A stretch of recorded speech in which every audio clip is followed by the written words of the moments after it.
ABC Podcast, Materia Oscura, José Manuel Nieves. Captan la emisión de radio más potente de la galaxia.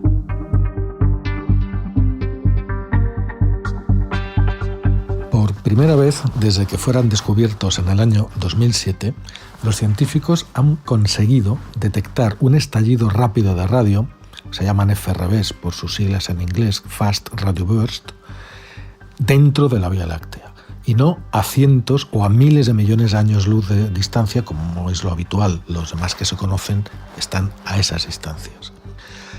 Desde luego los FRBs son algo fantástico, ¿no? Entre todos los tipos de emisiones que recibimos continuamente de ahí fuera del espacio, los FRBs son sin duda los más misteriosos y los más impresionantes. De hecho, se trata de las señales más escurridizas y también de las más potentes jamás detectadas en el espacio. Y aunque duran apenas unos pocos milisegundos, pueden generar en ese tiempo tan pequeño la misma cantidad de energía que 500 millones de soles. Hasta ahora nadie ha conseguido averiguar qué tipo de sucesos podría ser capaz de producir ondas de radio de una intensidad tan extraordinaria. La primera vez que se supo de la existencia de un FRB fue en el año 2007 y fue por casualidad. Apareció de repente en un instrumento que buscaba otra cosa un flashazo. Y desde entonces los astrónomos de todo el mundo han tratado de cazar esos brillantes e inesperados destellos, duran nada, un instante, en el firmamento. Se trata desde luego de una cuestión de suerte, ¿no? Ya que los FRB son imposibles de predecir, no se sabe ni dónde ni cuándo.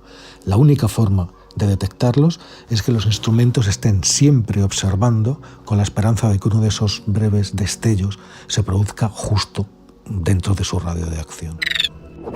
¿Qué es lo que causa un FRB?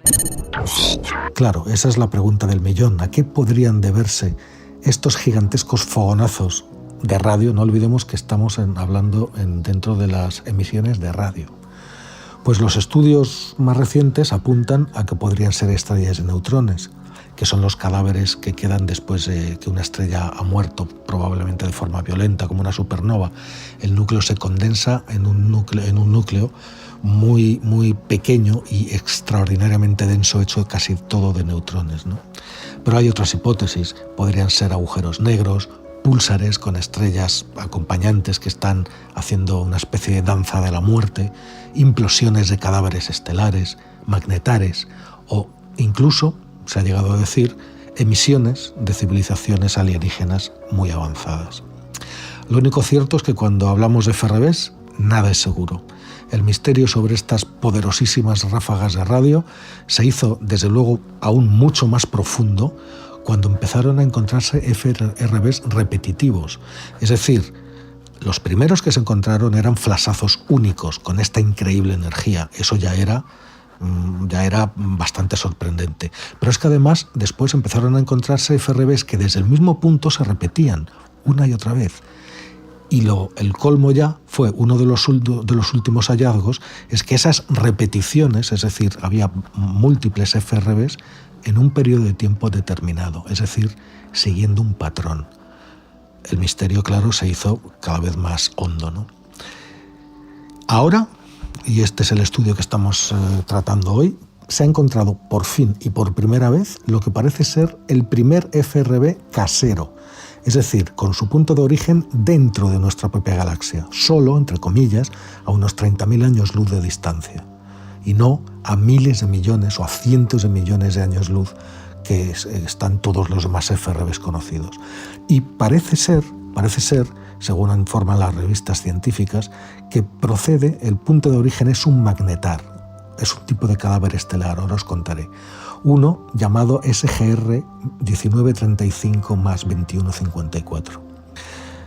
Se trata de estudios muy preliminares. En estos momentos, mientras estáis escuchando estas palabras, los científicos están todavía analizando los datos.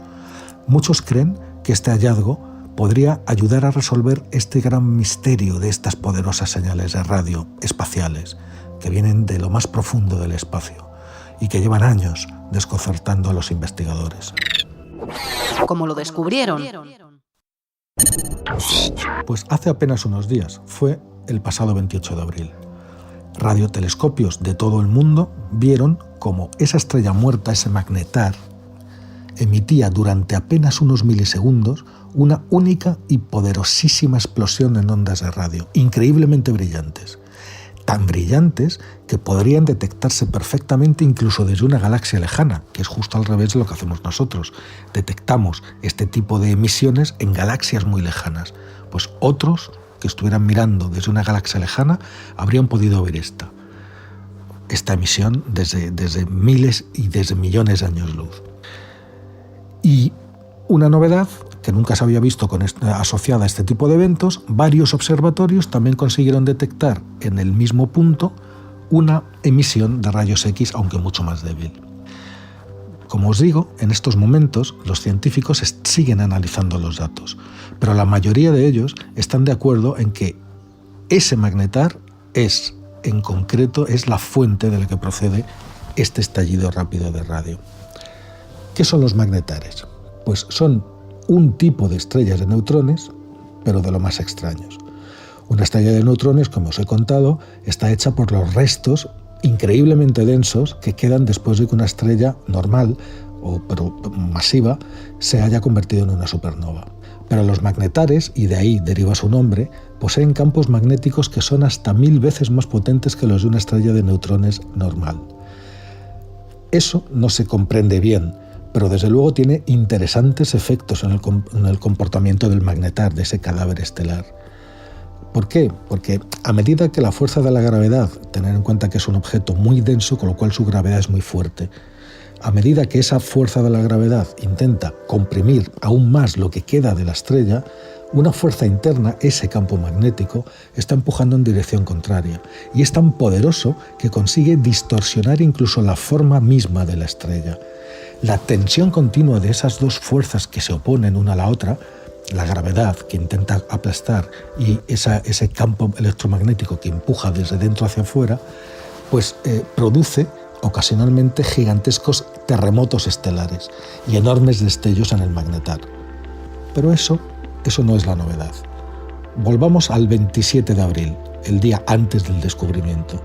Pues ese día, un montón de instrumentos repartidos por el planeta detectaron un súbito aumento de actividad en ese magnetar en concreto. Lo vuelvo a decir y no lo repito más, SGR 1935 más 2115. Eso, como os digo, no llamó especialmente la atención, ya que coincide con un comportamiento observado en otros magnetares. Hasta ahí todo normal. Pero al día siguiente, precisamente un telescopio canadiense que se llama CHIME, que está especialmente diseñado para buscar en el cielo eventos transitorios, es decir, que duran muy poco, como pasa con los FRBs, pues detectó una señal sin precedentes, tan potente que el sistema de observación ni siquiera consiguió cuantificarla, ni siquiera consiguió medir lo potente que era porque se salía de todas las tablas. La detección, inmediatamente, los científicos lo que hicieron fue reportarla en un sitio web que se llama The Astronomer's Telegram, donde muchos astrónomos de todo el mundo informan de sus hallazgos y luego ya se ponen a hacer estudios. Ahí es donde dan la primera información. Pues eso fue el 28 de abril. Otros equipos de astrónomos también habían detectado esa potentísima señal, y entre ellos estaba el STARE-2, que es un proyecto que está diseñado en el Caltech, del Instituto de Tecnología de California, y está diseñado específicamente para tratar de detectar FRBs locales dentro de nuestra galaxia, cosa que nunca se había hecho hasta ahora. Pues ese instrumento, que está hecho de 3 antenas que están separadas por cientos de kilómetros cada una, puede descartar señales que se produzcan por la actividad humana y, sobre todo, permite triangular la señal para determinar su posición. Bueno, pues por lo general, esta clase de instrumentos recibe FRBs extragalácticos, es decir, estos que vienen de lejísimos, de millones y de miles de millones de años luz, y miden el flujo de energía con una unidad de medida que se llama Janskis. Bueno, pues las medidas que suelen hacer de estos FRBs lejanos tienen unas pocas decenas de Jansky, pero esta señal, la de este magnetar cercano, era hasta 1.000.000 de veces más fuerte, os podéis imaginar. Desde luego, si el fenómeno se observara desde otra galaxia, aparecería como un FRB típico desde aquí, pero algo así nunca se había visto hasta ahora, desde tan cerca. ¿Qué aporta el descubrimiento? Pues probablemente, debido a la proximidad de este FRB, los científicos también han podido ver algo que normalmente no habían detectado hasta ahora en ningún otro estallido rápido de radio. Una especie de reflejo bastante débil en comparación con el fogonazo de radio, esta vez en rayos X. Los rayos X son bastante comunes en los arrebatos de los magnetares, en estos terremotos estelares que os he contado antes, incluso más que la radiación gamma o que las ondas propias de radio, ¿no? Pero su presencia precisamente en un FRB podría ser el indicativo de que estos potentes fenómenos están escondiendo algo más, algo que hasta ahora se había escapado a las observaciones de los astrónomos. Por supuesto, insisto, se trata todavía de una investigación en marcha, preliminar. Los astrónomos están analizando justo ahora el espectro electromagnético de esa explosión y después la van a comparar con los FRBs extragalácticos que se han detectado hasta ahora y se van a asegurar de que efectivamente se trata del mismo tipo de fenómeno. Si no fuera así, habría que volver al punto de partida, pero están muy convencidos de que efectivamente sí que es así.